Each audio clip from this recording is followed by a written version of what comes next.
Oh yeah, what's up, y'all? It's another edition of MarcusAsks. I'm so excited about today's edition, special edition of MarcusAsks, because tonight we're going to be talking about Valentine's Day from prison. So not only how we celebrate Valentine's Day in prison, I was there, I know it all too well, but also like how other folks are celebrating Valentine's Day in prison. And then I think the dope part about it is we're going to contrast that with a family that has been celebrating Valentine's Day while their loved one was in prison and now they're home. So I hope you guys enjoyed this. I hope you guys will jump into the comments. I'm super excited about tonight's episode of MarcusAsks. Please let us know how we can what topics you want to hear in our next edition of MarcusAsks. But I'm excited for our guests. I guess are joining us now. I'm going to let them in. Make sure you jump in the comments and let us know your thoughts and how you're celebrating Valentine's Day with your loved one who was incarcerated. This is going to be this conversation here. Let's do this, y'all. Yeah, this is going to be fun. This one's going to be cool. We going to celebrate. Yeah, there she is. Hello. What's up, Tiffany? How you doing?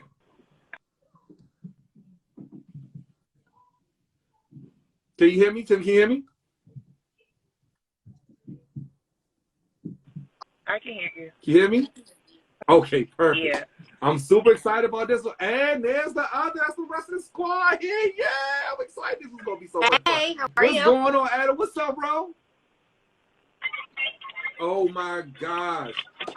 Adam and Ro, I want you guys, I'm super excited to talk to you, both of you, all three of you guys. But before we jump in, I want to introduce you guys in case you don't know. Tiffany, meet Adam and Ro, meet Tiffany. Thank you all three of you all for jumping in and jumping in with this special edition of MarcusAsks on Valentine's Day. Both of you guys, you, Tiffany, and Ro, you guys are previous guests on MarcusAsks. So thank you for coming back and joining me again. No problem. This is going to be fun. So for all of our guests who don't know who you all are, and some of y'all going to probably hear my dog or maybe my children running around in the background, so please ignore them. But for those who don't know who you guys are, I would love for you to introduce yourselves and how you became a part of the Flick Shop family. Tiffany, let's start with you. Okay, my name is Tiffany Stribling. I am a wife. My husband is in prison. He's serving a 20-year sentence. We're on the bottom of it, though, so goody. I became a part of the Flick Shop family, not even on purpose. I was creating my little community. If you watch the other interview I did, I talked about my communities. So in creating my community of people who understood this life, I came across the Flick Shop page and looked into what it was about. So ever since then, I've been using the Flick Shop service to send my husband things, or not even if he wants to send something to somebody and he wants a card that is personalized from him, then I'll just send it to whoever with his information on it. Cool. Thank you. And let's jump in over there. First of all, I saw some people in the comments say they can't hear me very well. So can you hear me okay? You can hear me? Uh-oh. I can hear you. Okay, perfect. I can hear you. My name is Ro Clausen. I was a prison wife for a long time. And when I started out my journey as a prison wife, it was so difficult, and nobody in my real life outside of prison understood really what I was going through. So I created a community of women just like Tiffany and myself, where we could get together and we could relate to one another and we could help each other out, basically answer questions and just be support sisters, called Strong Prison Wives and Families. And we've been going strong. I think we're about 100,000 members in. Way that I found Flick Shop was, I think you had just started, Marcus, and I reached out to you on Instagram and I said, I'm doing a giveaway for my members. Is there any way that I could buy Flick Shop credits for a gift or for one of the prizes? And you were like, girl, here are 300 credits. Use them however you want. And I'm like, oh my God, this person is a doll. And I wound up sending Flick Shops to Adam. One of his favorite pictures, I'll let him tell the story, was a Flick Shop that I sent him. I think it was the very first flick shop that I ever sent you.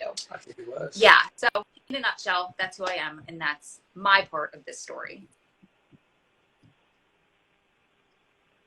That's so incredible. I'm super grateful for you and jumping in. I see people in the comments saying like they've been following your journey. Literally, someone said they've been following your journey for 9 years. What I think is amazing about this community is how much we all care with and for one another and are so supportive. So I'm super grateful for you joining in. Yo, Adam, what's good, man? It's been a while since I look seen great. your face.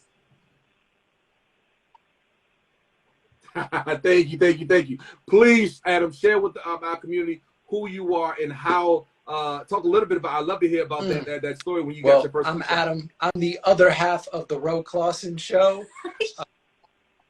Right, you say it again. Put it in writing. Everybody knows the real deal, right? She is the reason I am who I am today, and it's due to her love and support that we have the life that we are now leading. As you heard her say, she built a community because she needed that support, and she knew that others needed it in just the same way. She's always looked for opportunities to connect with other people, with other organizations that are just doing great work to bring this community together. And for us, those cards meant a lot. And that first Flick Shop postcard that I got was, it's kind of funny because what brought us together was a shared love of fitness. So we've done a lot of fitness related things over the years. And she was so proud of this one arm handstand. Think about that. She was doing a handstand. So one arm handstand. She is that's significant. Right? And that girl back. She sent this to me on a postcard, and it said, "I'm head over heels for you." And man, that first Flick Shop postcard, and I'm telling you, I pulled it out for our last interview, Marcus. I still have it to this day, and it's on my locker. It was under my bunk. It was a constant reminder of just her love, her dedication. It inspired me for years, right? And man, I am just so grateful to you for not only creating that vehicle, for giving us that memento. And I want to share this because this is the Valentine's Day edition that, that dedication, so many years, 11 years. We talked about that life that we wanted for ourselves. We believed in it. Others like you believed in us and always expressed that. So we are eternally grateful. And yesterday we sealed the deal. I don't know if you can see the ring, but it's now official. We had a chance to finally do it in real life. And, yeah, we are living that dream. Nice. Congratulations. Oh my goodness. Let me tell you, I saw the pictures earlier and I'm like, what? First of all, Ro, you look gorgeous. You look beautiful. Oh my gosh. Both of you guys look so happy. You had baby CJ there. I mean, such a blessing. You guys are growing a family and starting back and remembering how this was growing for years and years. Some folks who have their husband or their wife that's locked up right now, they're looking to you all for inspiration in knowing that it's possible, that it's real, no matter what their friends or their family are saying. You guys are proving the dynamic can actually happen and manifest itself after prison. I'm so grateful for your continued love. I'm so grateful for you sharing your journey and your story with so many of us along the way. Congratulations from the bottom of my heart, the entire Flick Shop team. Thank you. I'm so excited. And I just want to add this, Marcus. We're going to share some of those pictures that you saw online. We're going to be putting those on postcards. Flick Shop sending them in because I just got off the phone with a friend who's in transit, and as soon as he lands, he's going to get one. And everybody else who needs, that little bit of inspiration, they need to see this kind of success. I mean, that's keeps us going.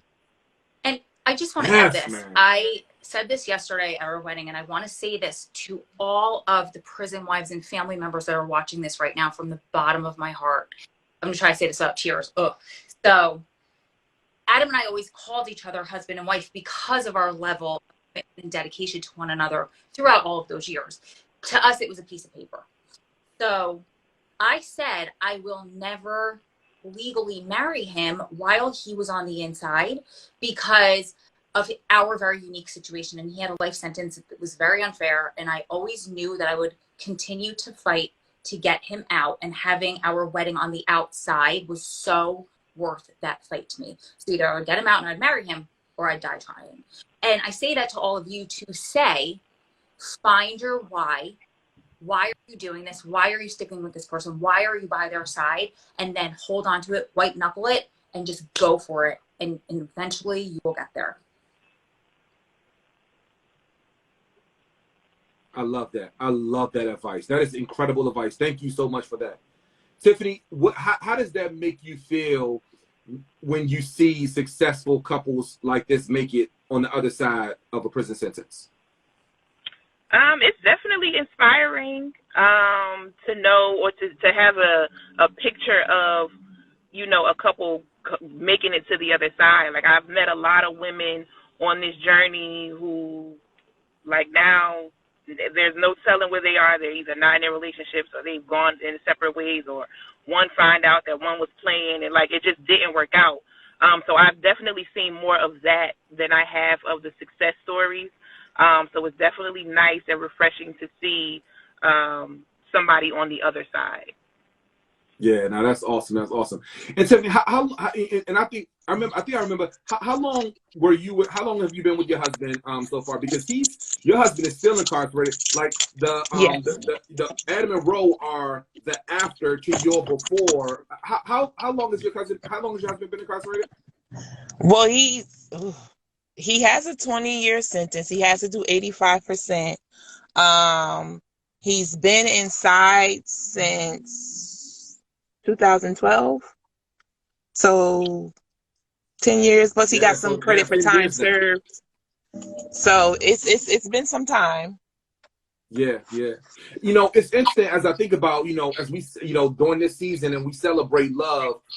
One of the things that I always like to learn about folks, because we all celebrate love and we all think about love differently. I was just having a conversation with my children yesterday morning on the way to school, and I was telling them while they hear so many conversations about love and how they love others, and I wanted to point out the value of loving themselves. I think that's one of the biggest parts about learning how to love and where it stems from. I would love to hear from you, Tiffany, about one, specifically during this season of love. How have you learned how to really love on yourself during the season? Well, in all seasons, really. I think this time that I have to myself, I have used it in that way to kind of focus more on me, what I like. Whether it's going out, I'll go out with friends, I'll go out alone. I'm not afraid of my own company. Those kinds of things. I read, you know, just like a lot of soul searching. So that's something that I do as a part of my self-care. I'll go get a massage, and it doesn't have to be a special occasion. If I feel like I want my feet touched, I'm going to get them touched, and that's just how that goes. But yeah, my husband supports that. Like, he encourages me to make sure that I don't forget about myself, because I do so much for so many other people, including him. Yeah. Did you get a chance to talk to him yesterday? Yes, I did. What did you guys talk about?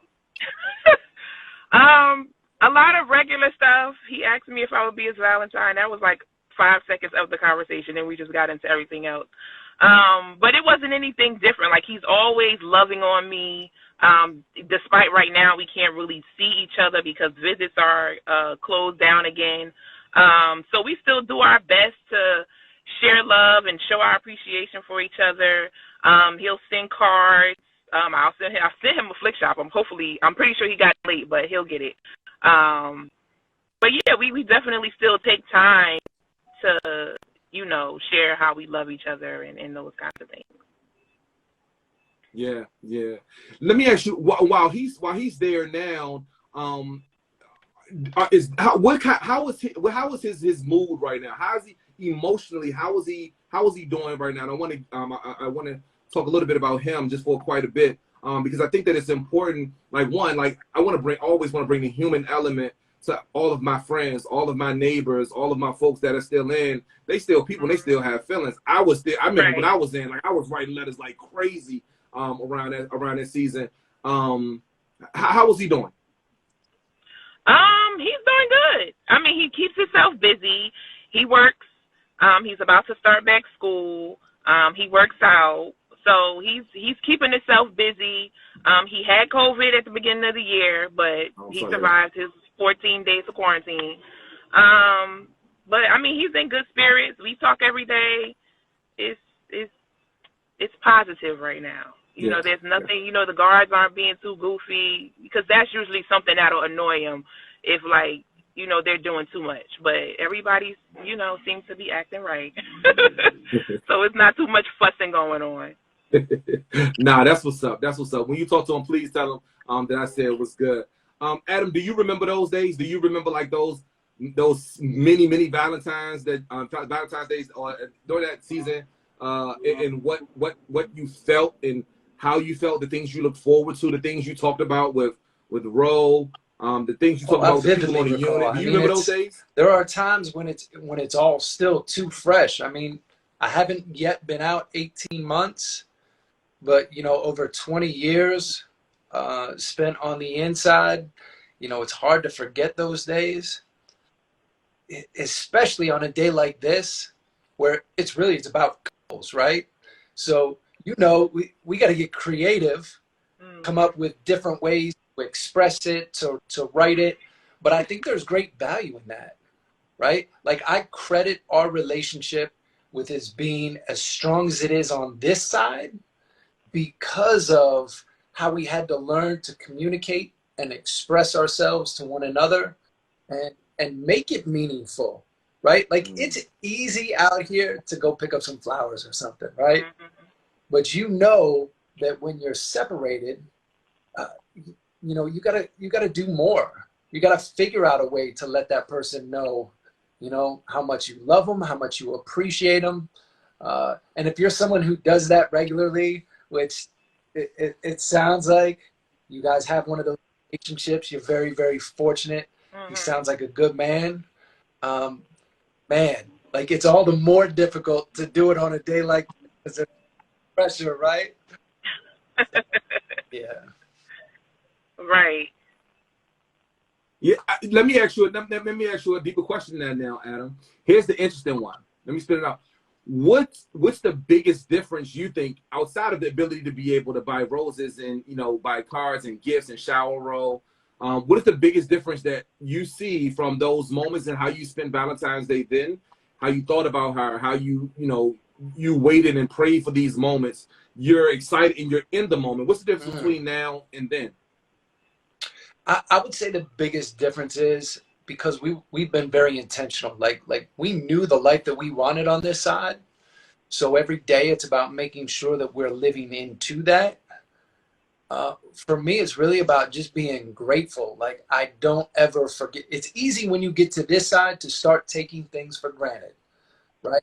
And unfortunately, right, I think that starts to happen for couples. It's like, okay, like, we made it through that, like, it's over.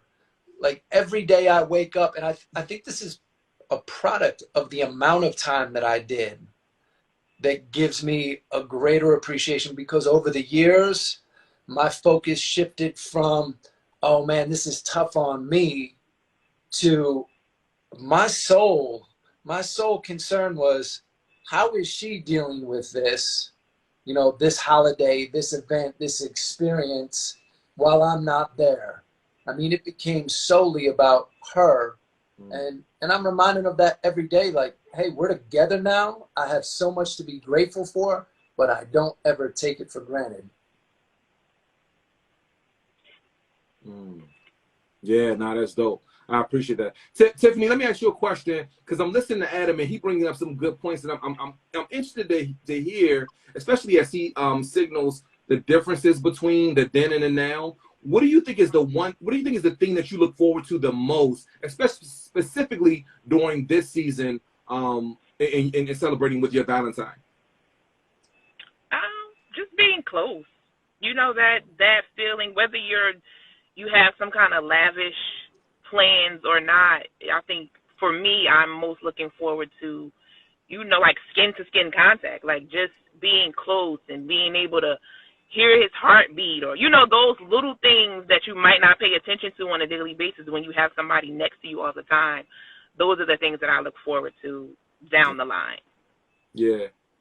No, that's dope. That's dope. Hey, bro, I want to pivot over to you because one of the things I love about you is how you articulate your 24-hour rule. For our listeners that are watching now and haven't heard about the 24-hour rule, and I'll start with a little example. Can you example. explain it to us? So you asked Tiffany earlier how she felt about us being on this other side of this, right? And you answered beautifully, Tiffany. But I was thinking, you know, there's probably people out there, deservedly, who are like, forget them. Like, they don't understand what I'm going through. You know, it's easy for them now, or there might be a twinge of jealousy, and that's so normal. I get it. You're human. You have normal emotions. And we have this weird thing inside of us where we're like, no, we have to push it aside, and you have to be strong for him in your relationship, and you have to be the soldier, and you kind of throw it all away. Well, my rule always was, no, these are real. This is normal. That's how you're supposed to feel. Your feelings are there for a reason. Give yourself 24 hours to feel those feelings, wallow in them, watch Netflix, call out of work if you have to, eat bonbons. There I go, showing my age. Whatever you do for you, do it. 24 hours. After 24 hours, then you have to pull yourself out of it. And that does not mean it's going to feel better. Doesn't mean the sun is magically going to come out and it's all going to be rainbows and roses. It means if you allow yourself to stay there in that down place for more than 24 hours, you're going to go further and further and further into a hole, and you're not going to be able to pull yourself out. But on the flip side, if you don't give yourself the initial phase to feel those feelings and work through them, they're just going to build up and fester, and eventually they're going to come out the top. So 24 hours, wallow in it, feel your feelings, and then pull up your big girl pants and go back to life. Nah, I think that I love that advice. You know, it's so interesting because I think I take that now. I take some of that advice now. I think about that often. That's one of the reasons why I love that from you. And I thank you for offering that up. I was sharing with my wife earlier. She was having an issue at work, and she was not a problem with the actual job, but a task that she's working on is really challenging, is pushing her. And I'm like, yo, you know, beating yourself up is normal. Being emoting, that's normal. That's like, stop thinking that we all have to wear a cape all the time. Give yourself the space to be able to emote. Give yourself the space to be able to breathe.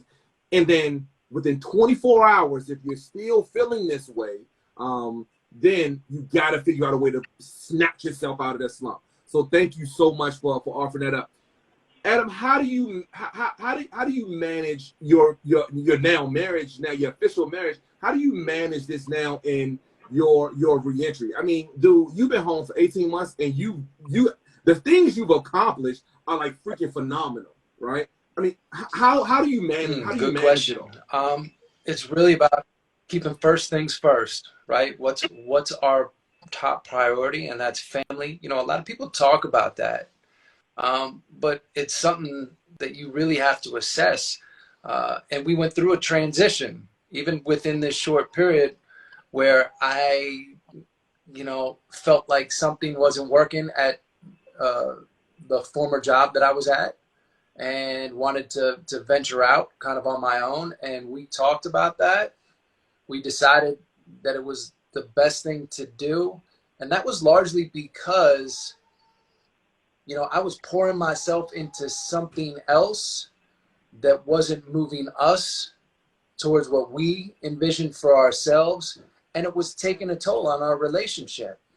So about being conscious about that, right? And if you say family is first, like, what are you doing at the end of the day to ensure that you're making it a priority?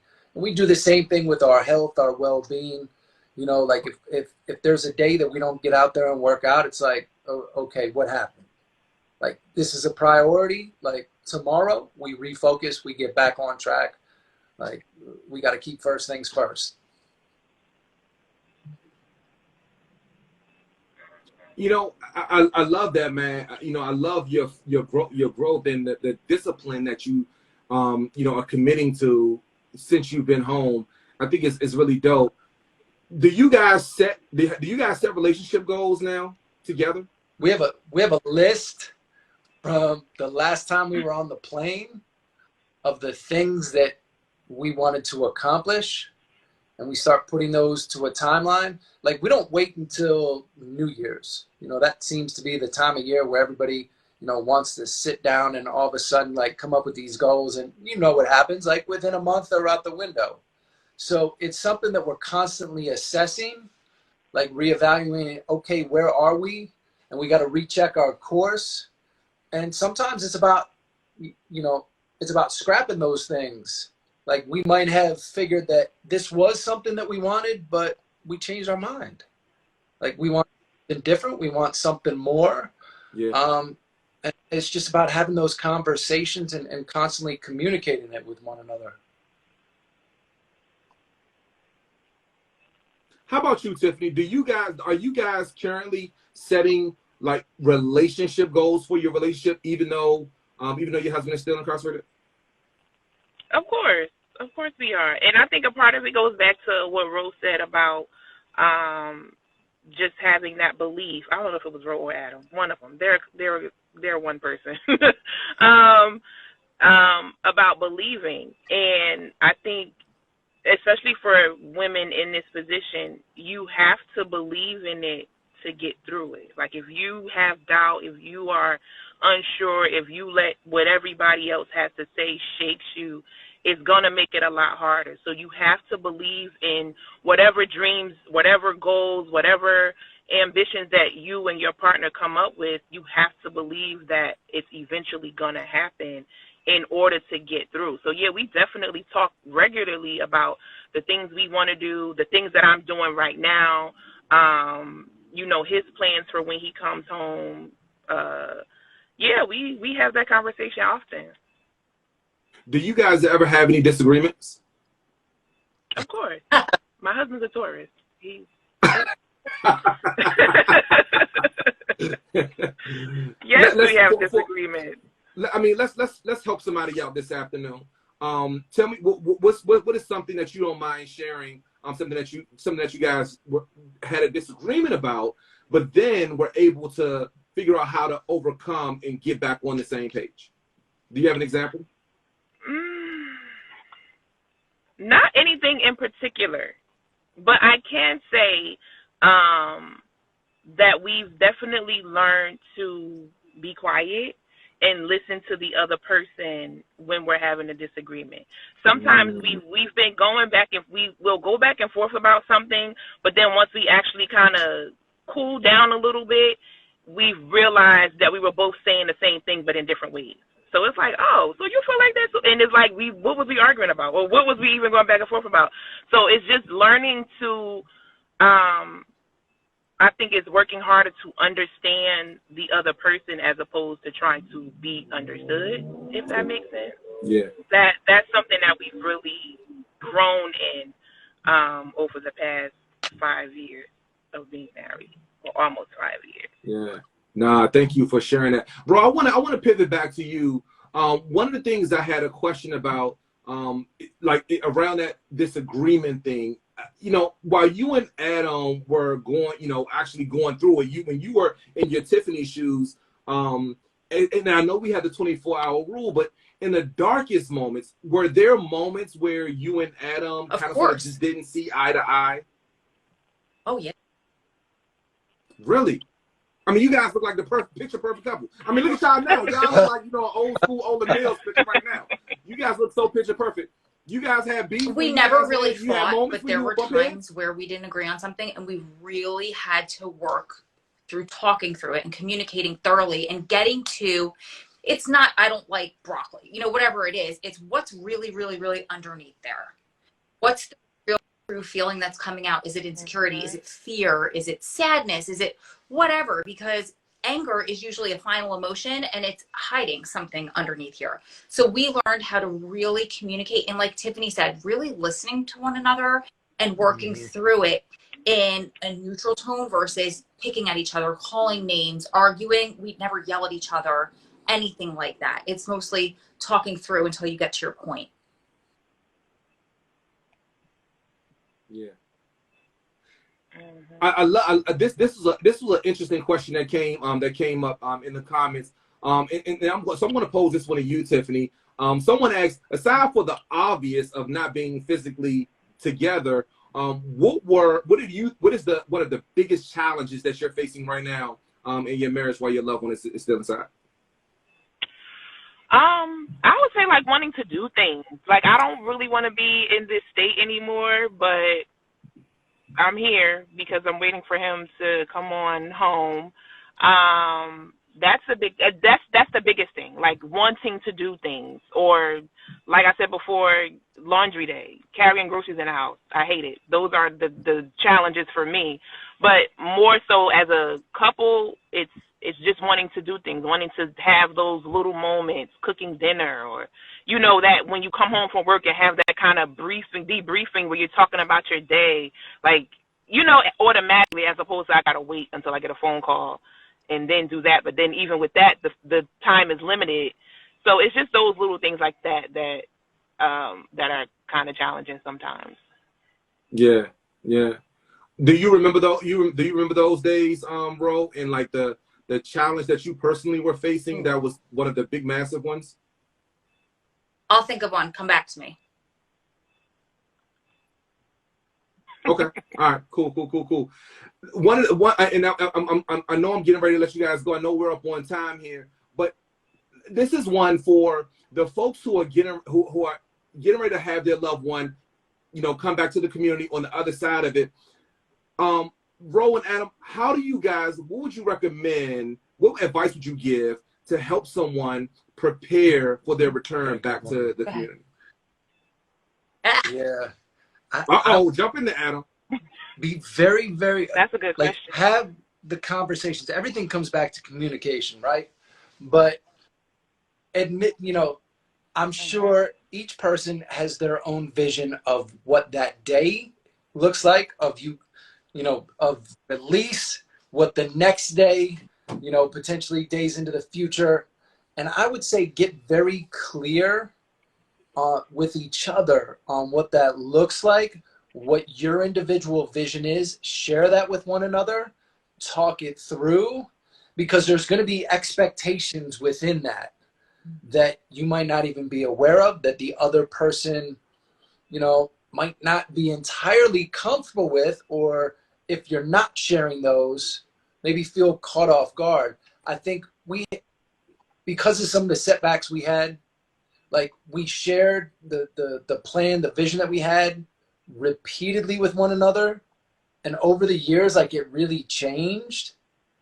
And it gave us time to work through some of those things and figure out what was most important and what were the other things that like really didn't matter that much, right? Once we got clear on that, honestly, when I walked out, like we could focus on what really mattered. It was just like being together.